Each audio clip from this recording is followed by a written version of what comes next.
I'm Kristen Oaks White. And I'm Avery Davidson. Thank you for joining us for This Week in Louisiana Agriculture, the only TV show bringing Louisiana farmers and consumers together every week. The largest row crop congressional district in the country will again have a representative. Voters in Louisiana's 5th congressional district voted overwhelmingly for Julia Letlow, the first Republican woman elected to Congress to represent Louisiana. Julia Letlow is the widow of Luke Letlow, who worked as former Congressman Ralph Abraham's chief of staff and died of complications from COVID-19 just days before he was to be sworn in to represent the 5th district. Meanwhile, a woman could also be elected to represent Louisiana's 2nd congressional district. Troy Carter will face Karen Carter Peterson in an April 24th runoff to decide the seat vacated by Cedric Richmond, who took a job with Biden's administration. Both candidates are Democrats. Peterson made it into the runoff with 23% of the votes in the March 20th primary, with Carter securing 36%. Continuing with the theme of women taking the lead for National Women's Month, we learn about Erin Tassin, owner of Louisiana Farm Life, who was tired of using cleansers on her face where she couldn't even pronounce the ingredients. Tassin started a business focused on all-natural facial bars made out of goat's milk from her very own farm. Twila's Jennifer Finley visited Erin on her goat farm in Grosse Tete to hear her farmerette story. I'm Jennifer Finley, and today we're here in Grosse Tete at Farm Life with Erin Tassin. We're going to hang out with Peaches, do a little milking, and make some soap. Hello, I love your ears. It's like a cross between a rabbit and a deer. Tell me where we are and what you have going on here. So we are in Grosse Tete at our farm. We raise cattle, goats. You see the chickens running around. And I make goat milk soap using our own goat's milk. So I got the goats about 7 years ago for the kids to show in 4-H. I ended up loving them just as much as they did. So when they were done showing them, I kept them. One day my aunt kept telling me, you know, you need to make goat milk soap. I love it. You know, you've got the goats, just go for it. Oh my goodness, look at all of this soap. The whole process, I used to start by just making one loaf at a time. And so the process over time has increased. And so now I make 7 loaves at a time. So you're talking a 4-hour process just actually making the soap. That's not counting milking it, freezing it, straining it, none of that. You know, if you ever look at the back of a bar of soap, the amount of toxins and, you know, chemicals they use to preserve it is crazy. And so with my whole family, I wanted something that we could all use safely. So I shared the bars with my aunt first, of course, Anev. And she was like, Erin, oh my gosh, this is amazing. So I'm hearing that you are all the rage at LSU. That is awesome. Please talk to me about that. Well, some of the kids were struggling with their skin, as most adolescents do. You know, you're going through changes and stuff. And so they kind of, you know, approached me asking which facial bar I would recommend. And so I gave them my opinion. Sometimes I give samples. I give one of each. That way they can try them out and then, you know, come back and let me know what you think. And that seems to work. So it's cleared up a lot of kids' skin. They tell me that. They send me pictures, which I love. So you start petting her up here underneath her front, and then we slowly work our way back. Oh, sweet, it's okay, sweet. Peaches. It's okay. It's okay. I won't hurt you, I promise. And then you just wrap your hand front or back? The back. From the back? Okay. Like here? Mm-hmm. Okay. Now you want to make your hand kind of like you're saying, okay. Okay, I'm gonna get it. I'm gonna get it and I'm gonna squeeze it. Mm-hmm. Woo! There you go, Come here, girl. baby. I got it. It's okay, Peach. Okay. Good job. All right. It's okay. Sweetheart, I owe you like 3 dinners. So I go to all of the farmers markets in Baton Rouge. Red Stick Farmers Market has a market every Saturday from 8 to 12. I attend that one at least 2 Saturdays out of the month. And then at Pennington, there's another farmers market on Thursdays from 8 to 12. I attend that one every single Thursday. It's an outdoor market. It's wonderful. You know, what a blessing to have a product that is truly helping other people. You know, for me, that's how I lay my head at night, you know, knowing that I'm doing something good and worthwhile for others. As mentioned in the piece, you can find Erin at the Red Stick Farmers Market Thursdays at Pennington and Saturdays at the downtown Baton Rouge location. Or you can reach out to her directly on her website. Head over to twilatv.org where we'll have a link that will take you straight to her goat milk soap bars. Well, right now is when we would normally reported to you about the latest Louisiana Women in Agriculture Conference. The annual event went off in 2020, just days before statewide stay-at-home orders. However, COVID-19 forced the cancellation of the 2021 event, but that's not stopping the organization's president from moving forward both for the next event and on the farm. Welcome to La Caseta at the farm. Denise Canatella has several full-time jobs. One is managing La Caseta at the farm in Melville, Louisiana, a lodge with 2 cabins and an inviting outdoor pavilion. Another is working on the family farm with her husband Charles and their son Vincent, where they grow soybeans, sugarcane, and raise cattle on the Atchafalaya levee. She's also a grandmother who is enjoying time with these little ones, and another is as president of Louisiana Women in Agriculture, a nonprofit organization with a mission to engage female farmers, ranchers, and all women involved in agriculture. I thought it was a great opportunity since my goal is always to further encourage women who want career paths in agriculture and to help them find the tools and connect them to people that can help them. Canatella says this comes as the demographics are changing on the farm. According to the Louisiana Department of Agriculture and Forestry, there are nearly 3,500 woman-owned farms across the state. Children are now growing up and these girls are becoming farmers on their own right. They're running their own operations. They're making all the decisions business-wise, equipment-wise, marketing, you name it, all financial decisions. In an effort to improve everything they do, the Canatellas have turned to the Natural Resources Conservation Service, initially to improve the quail habitat around the farm. When my husband was a child, he said he can remember them just all over the place on this farm. And, you know, farmers were really good at what we do. And for some reason, just with predators and everything else out here, the habitat is not nearly where we would like it.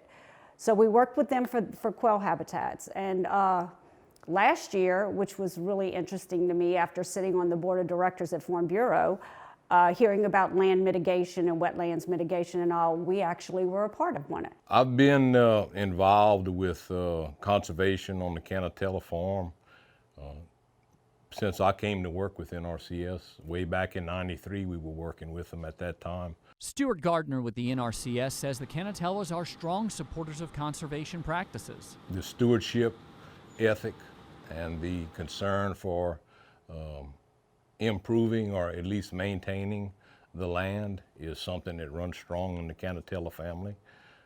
They have done a good job. As you go out there, you can see things like strips of unharvested grains that are left there to provide food and habitat and cover for some of the migratory waterfowl, and also filter strips along some of the drainage ways that help to get some of those nutrients out of the excess runoff. That's one of the challenges we have here in Louisiana with 60 plus inches of rainfall on most years, and then also we get big events, you know, 3 inches, 4 inches, 6 inches. So those are some unique challenges that we have to face. And the Canatellas are doing an outstanding job of implementing these good stewardship practices on their farm and their grazing operation.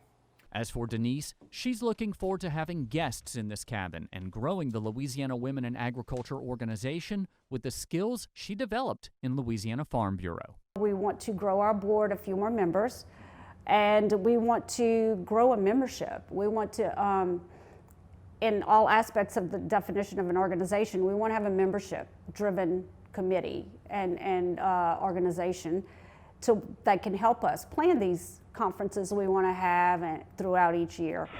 Canatella says work is underway for the 2022 Louisiana Women in Ag Conference, and it's going to be an event worth waiting an extra year for. If you would like to learn more about Louisiana Women in Ag or NRCS, visit our website at twilatv.org. The work of a farmer is never done. After months of planning, planting, and harvesting, the farmer has one more thing to think about: what to do with the fallow ground after harvest. Planting cover crops is an option, but that can be expensive and a challenge.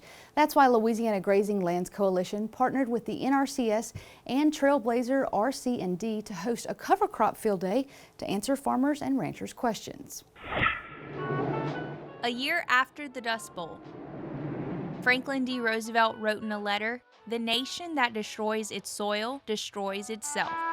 84 years later, that same message is being taught by Robbie Howard. I'm getting ready to end my career as a farmer, but I still have some things I'd like to pass on to future farmers. Howard is a grain farmer in East Carroll Parish and spoke to producers at this soil health workshop about using no-till and cover crops. My first 30 years of farming, soil health really didn't mean that much to me. But when cotton prices dropped in the 90s and he had to find other ways to make a profit, he became curious about his soil's health. I started going to meetings in the Midwest for no-till, and I went 5 years in a row up there to learn the method.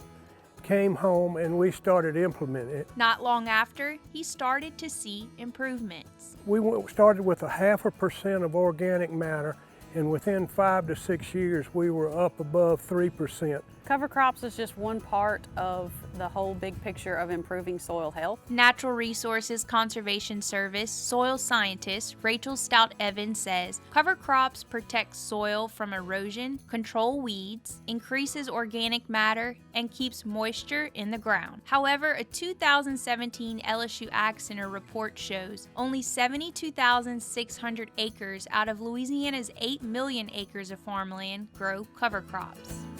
LSU Ag Center's economist Naveen Adusamili explains why acres under conservation are still a small number in our state. The challenges associated with implementation of conservation is not just economical. There are policy issues with respect to how crop insurance plays into this whole adoption of conservation. Adusamili says the limited amount of funding for cost share assistance and the steep learning curve to implement the practices are also challenges farmers face, which is why Evans helped organize this event to answer some of the questions farmers and ranchers face. We wanted farmers to talk to other farmers. I can stand there as a government soil scientist and I can tell them all the concepts, all the theories. However, I'm not the farmer. It's not my pocketbook, it's not my land, it's not my equipment, it's not my family. Columbia, Louisiana farmer Marty Ernest hosted this event at his farm because he wants to share what he's learned through the years. Anything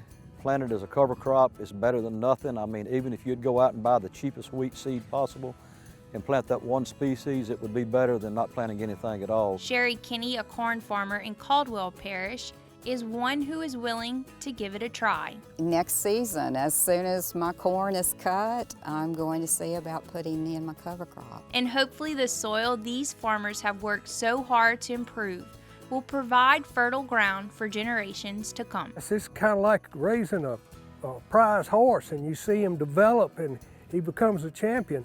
I saw my soil become a champion, and that's something to be proud of. In Columbia, Louisiana, I'm Taylor Fry for This Week in Louisiana Agriculture. Now, if you would like to implement cover crops on your farm, a great place to start is your local NRCS office. To find that information or programs offered to help you get started, head over to our website at twilatv.org. Cast iron is a popular staple in my kitchen, and I bet in your kitchen as well, Kristen. It is. We have 3, 4, 5, a lot of them. But what happens to them when they get rusted? Do not toss the pot yet. In this week's Ag Minute, our friends at the Southern Food and Beverage Museum show us how to bring our favorite cookware back to life. Hi, I'm Liz Williams. We're here at the Southern Food and Beverage Museum for your Ag Minute. Today we're going to talk about cast iron pots. So first, what you want to do when you have one that is full of rust is wash it with a brush in warm soapy water. Then you're going to put it on the stove and you're going to turn it on and use the open flame to actually dry the entire thing in and out. So once that's done, you're going to take a paper towel and a little bit of vegetable oil, and you're going to rub a very, very thin layer of oil all over the pot. You're going to do that on the inside and the outside. So obviously after you've heated it to dry it, you want to let it cool down. But you're also going to bring it around to the outside. So anyway, you do that thoroughly, and then you put it into a 250-degree oven and let it set overnight. Then you have a perfectly cured pot. Thanks, Liz. And if you'd like to learn more about the Southern Food and Beverage Museum, head over to our website at twilatv.org. Well, still to come on Twila, we share an awesome video in honor of National Ag Week. But first, Twila's Carl Wiggers gets a lesson in boiling crawfish. Stay with us.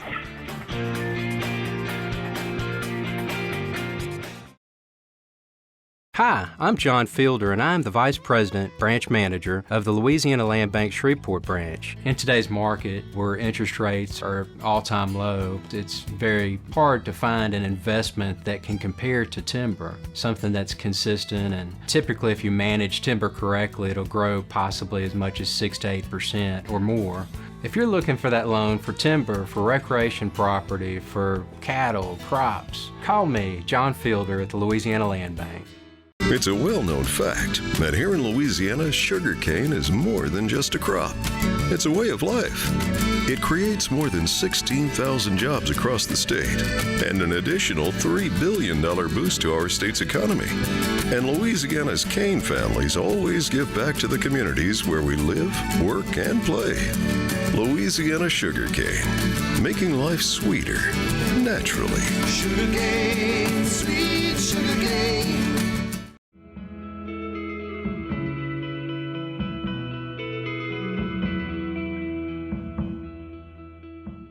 I'm a farmer. I am a farm wife. I am a cowboy. I am a grass farmer. I'm a businesswoman. I'm a conservationist. I am an advocate. I am a voice for Louisiana farmers. I'm always learning. I'm a husband. I'm a mom. I am a dad. I'm a granddad. I am a consumer. I grow the food that feeds your family, and I'm proud of it. I am Farm Bureau. I am Farm Bureau. I am Farm Bureau. I am Farm Bureau. I am Farm Bureau. I am Farm Bureau. I am Farm Bureau. We are Farm Bureau.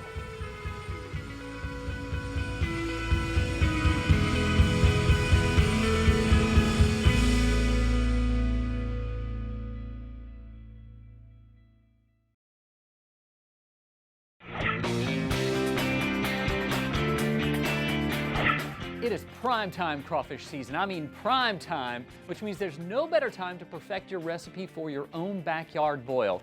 But what if you don't even have a starting place? Well, that's true of our very own Carl Wiggers. So this week he heads out to the heart of crawfish country to find someone to show him the ropes and boil up a pot of fresh Louisiana crawfish.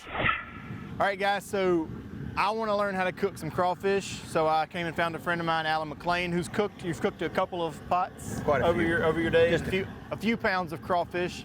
But I wanted him to kind of give me a really basic idea of what I need to cook a good pot of crawfish. So, Alan, what do we start with? We're just going to keep it very simple today. Very simple. Salt, okay. Red pepper. Salt and red pepper. Done. That's it. That's way too boring. Okay, that's the end of the segment. I'm sorry. All right, so we got water boiling already. Pour some salt. We're gonna pour some salt, put a little red pepper, cook some vegetables, and then we'll see if we can't find some crawfish to cook up. I hope we can find some. All right, let's get after it.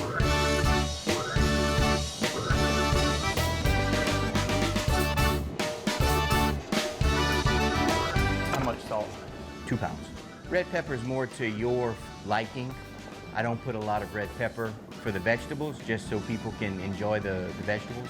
So next, what we're gonna do is we're gonna add our vegetables. We'll keep it simple. We'll add corn and potatoes. I like to cook my vegetables by themselves. For some people, they don't really care for the crawfish or they're allergic, so they can have the vegetables and enjoy in the festivities.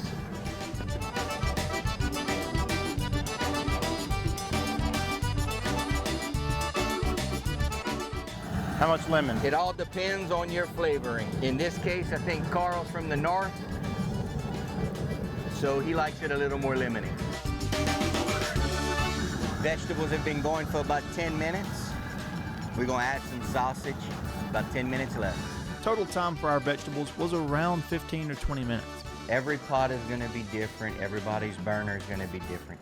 You just want them to where they're cooked. A potato, simple trait, just stick a knife through it. If the knife can go in simple, they're done. Pull them out. While the vegetables are going, we went to get some clean crawfish from Alan's shop next door. These came from the field this morning and were cleaned as they went through the sorter. At home, an ice chest and a quick rinse with some water should do the trick. If you don't know if they've been washed or not, stick them in an ice chest, fill it with water, and pull the plug. Just keep doing that until the water comes out clear. Soft to the touch, they're done. We pulled the vegetables. Pulled the vegetables. We're gonna put the rest of the lemons in. We're gonna add a little more pepper. The crawfish are more in the pot, so you're gonna add a little more to make sure they all soak up the flavors. We'll make sure the water's back to a boil, and we'll drop the crawfish in. We'll time them 15 minutes, and then you'll pull them out. Rhyme or reason, how much red pepper? Is it just to your liking? Some people want them extra spicy, some people want them just a little, just to taste. Everybody has their own ways of seasoning, and there's thousands and thousands of ways, but this is just a very simple way of boiling a good batch of crawfish. Everybody has their own times. Simple, put the crawfish in, 15 minutes. If they're starting to float, they're done.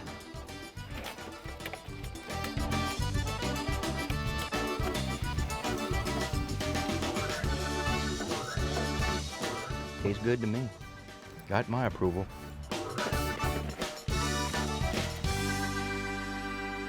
Of course, it should be noted once again, there are an infinite number of ways to boil a pot. But Carl tells us that this was a great starter recipe. I guess we'll have to take his word for it or try it ourselves since he didn't, again, bring us any. Nope, I got no crawfish. Well, that might be a good idea because it was probably be cold. Yeah. That was last week. Yeah, it was last week, that's true. Yeah, that probably wouldn't be good right now, but he did write up a quick recipe and step-by-step guide to follow along that you can find on our website at twilatv.org. Well, if Carl's story whetted your appetite, there's crawfish to be had in Louisiana. Even better, prices are coming down, especially for live crawfish, if you want to try your own hand at it. And if you're in Vermilion Parish like Carl was, you can stop by the Fat Boys Crawfish Company in Abbeville, where live crawfish are $2 a pound and boiled are going for $4. In Alexandria, Crawfish Port Incorporated has live crawfish for $2.79 a pound, while boiled are selling for $4.99 a pound. In Shreveport, B&D Seafood has crawfish for $3.50 a pound live and $5.75 per pound boiled. Wherever you go, please call for the latest prices. Now, these crawfish prices are brought to you by the Louisiana Crawfish Promotion and Research Board, which reminds you to always eat Louisiana crawfish and to make sure, ask before you eat. Still to come on Twila, we've got an awesome video from our friends in Vermilion Parish about National Ag Week. Stay with us.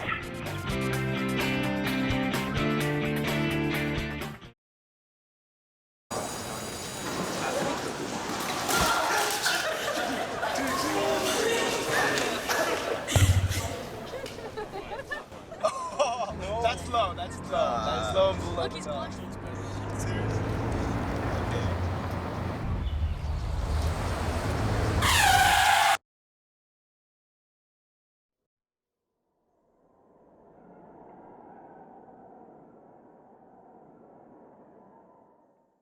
Louisiana oysters, salty, sweet, and delicious. But have you ever thought about what happens to all those oyster shells? Most of them end up in trash cans and landfills. The Coalition to Restore Coastal Louisiana is changing this with its oyster shell recycling program, and you can help by visiting these participating restaurants. It's a simple and delicious way to restore our coast. The shells will then be used to sustain and rebuild oyster reefs. Remember, once you shuck them, don't just chuck them. Landowners are minding the Louisiana forest for our grandchildren. A place for wildlife, recreation, lumber for homes. It's the right thing to do. Forestry, covering half our state, all of our hearts.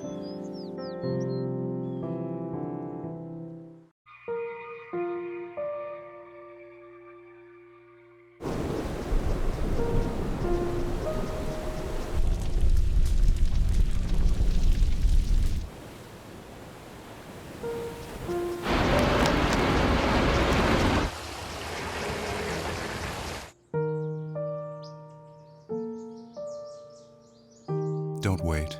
Communicate. Make your emergency plan today.